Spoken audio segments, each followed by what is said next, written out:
मनमोहन सिंह के तमाम उस भाषणों को निकाला। हमारी टीम ने पूरे भाषणों का अध्ययन किया कि मनमोहन सिंह ने कब ये कहा था।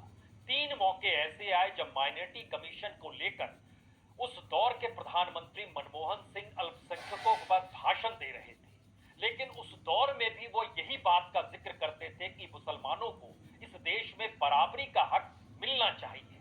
और कमोवेश माइनॉरिटी कमीशन इस क्षेत्र में कितना काम कर रही है, चाहे वो हेल्थ सेक्टर हो, चाहे वो एजुकेशन सेक्टर हो, और इस देश की तमाम योजनाओं को लेकर भी उस दौर में मनमोहन सिंह यही जिक्र कर रहे थे कि सबको बराबर किस रूप में मिलना चाहिए, यानी उनको उनके हक से वंचित नहीं किया जा सकता है।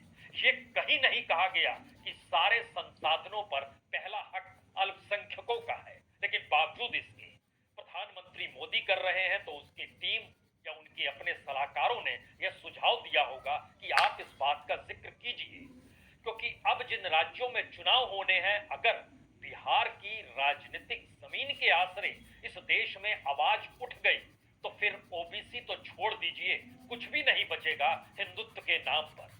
तो ऐसे में अपने वोट को साधा जाए या एक नए वोट बैंक की दिशा में बढ़ा जाए। तो प्रधानमंत्री मोदी कुछ कदम और चलकर उसके आगे बढ़ गए और उन्होंने इस दौर में पहली बार गरीबों को भी एक जाति में तब्दील कर दिया।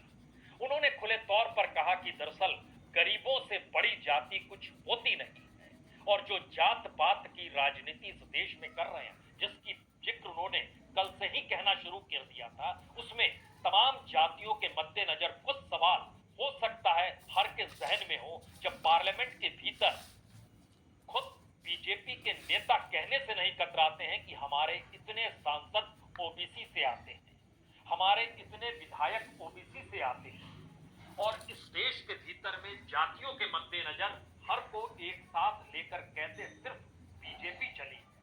लेकिन अब सुर बदल गए, अब समझ गए कि दरअसल ओबीसी की राजनीति साधनी मुश्किल है, हिंदुत्व के आसरे चल नहीं सकते हैं, क्योंकि गरीबी इस देश में जबरदस्त है।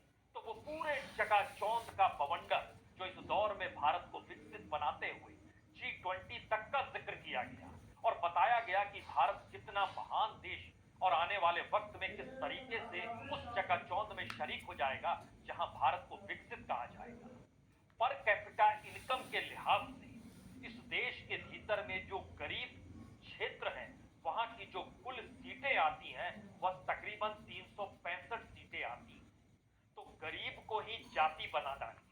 हमें लगता है इस सिलसिले का पन्ना खोले उससे पहले प्रधानमंत्री मोदी ने किस तरीके से हिंदुओं को बांटने की परिस्थिति का जिम्मा कांग्रेस के मत्थे मढ़ते हुए गरीबों की एक जाति के तौर पर खुद को देखना और दिखाना शुरू किया और बताया से बड़ी जाति, गरीबी से बड़ी जाति तो कुछ होती ही नहीं है। हमें लगता है यह भी सुनना चाहिए।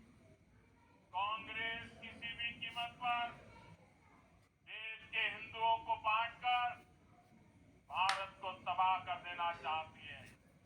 कांग्रेस गरीबों को बांटना चाहती है। मोदी ने पिछले 10 साल में सारी योजनाएं ऐसी बनाई ताकि गरीबों में एक आत्मविश्वास पैदा हुआ है, और मेरे लिए तो इस देश का गरीब यही सबसे बड़ी जाति है, यही सबसे बड़ी बिरादरी है। तो गरीबी सबसे बड़ी जाति और सबसे बड़ी बिरादरी है। क्या आप कल्पना कर सकते हैं इस बात का जिक्र मंडल आयोग की रिपोर्ट में क्यों नहीं था? इस बात का जिक्र जब बीजेपी ने सोशल इंजीनियरिंग की शुरुआत की और उत्तर प्रदेश और बिहार के छोटे छोटे राजनीतिक दलों को साथ लेकर जाति के आधार पर चलना शुरू किया, तो उन जातियों के भीतर के गरीबों को देखा क्यों नहीं, वहां से आंख क्यों मूंद ली? और इस देश के भीतर में तमाम जातियों के समावेश के बाद अगर यह देश इतना गरीब है, जब बिहार के भीतर जो अत्यंत पिछड़े तबके में आते हैं वो 36% है, और गरीबी की स्थिति इकोनॉमिक बैकवर्ड क्लास के साथ और भी ज्यादा हो जाती है, तो उस दिशा में सरकार की कौन सी योजना इस देश के भीतर चली?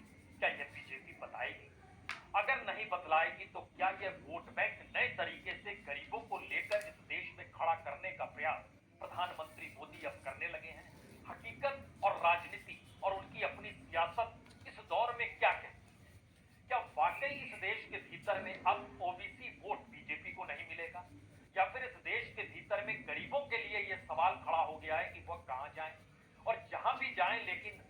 नजर सत्ता को लेकर होती है कि वह किस नीति को किस तरीके से लागू कर रही है या उनके हक में क्या हो रहा है।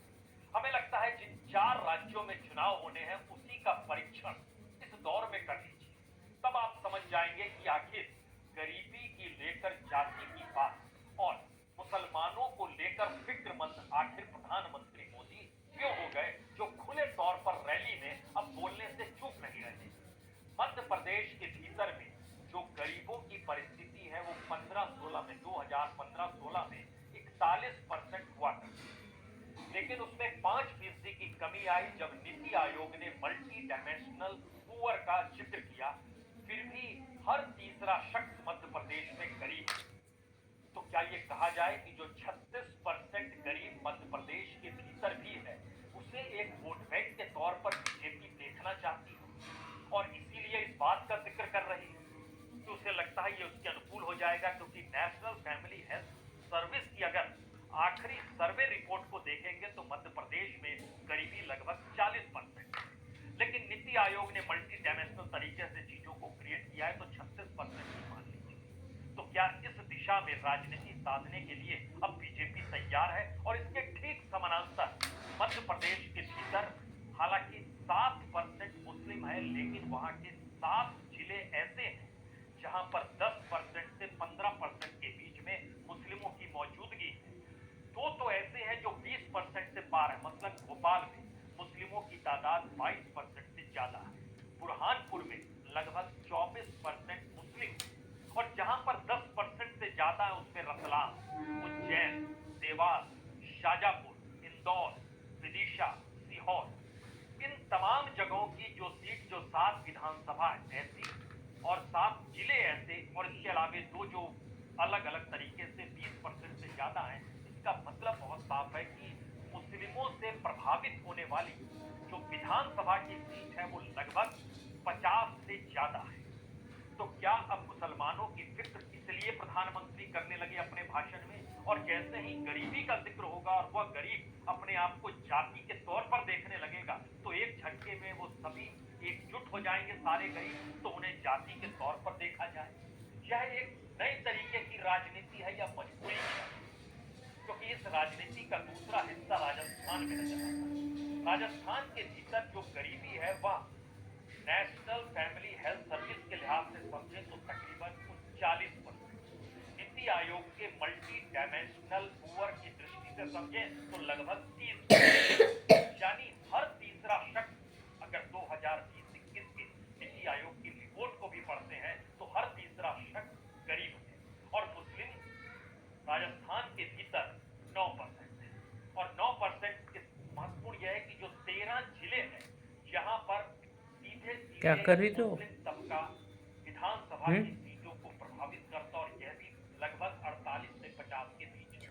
अजमेर, अलवर, बाड़मेर, भरतपुर, टोंक, चुरू, जयपुर, झुंझुनू, सीकर, जोधपुर, कोटा, नागौर, सवाई माधोपुर, ये सारी परिस्थिति बताती है। मतलब भरतपुर में तकरीबन 15% मुसलमानों की मौजूदगी, अलवर में भी तकरीबन 15%, अजमेर में 14%, बाड़मेर में लगभग 13%। ये एक मैसेज है कि अल्पसंख्यक समझ जाएं, क्योंकि जब जनसंख्या के हिसाब से भागीदारी होने लगेगी तो उनके पास कुछ भी नहीं बचेगा, और फिक्र कोई दूसरा शख्स नहीं कर रहा है, इस देश के प्रधानमंत्री कर रहे हैं, तो आप उनके साथ खड़े हो जाइए। छत्तीसगढ़ की स्थिति गरीबों को लेकर चलती है। छत्तीसगढ़ में मुसलमान 2% से ज्यादा नहीं है, लेकिन गरीबी की लकीर अगर छत्तीसगढ़ खींचिएगा तो वहां लगभग 40% गरीब है। नीति आयोग हालांकि 30% बतलाता है, लेकिन वहां की परिस्थितियां बहुत साफ बताती है। अगर गरीबी को ही जाति के तौर पर उसमें आदिवासियों को भी शामिल कर लीजिए, ओबीसी को भी शामिल कर लीजिए, तो यह परसेंटेज लगभग 60% के पार चला जाएगा। तो क्या यह एक नई राजनीति के तौर पर बीजेपी की जरूरत इस दौर में खड़ी हो गई है?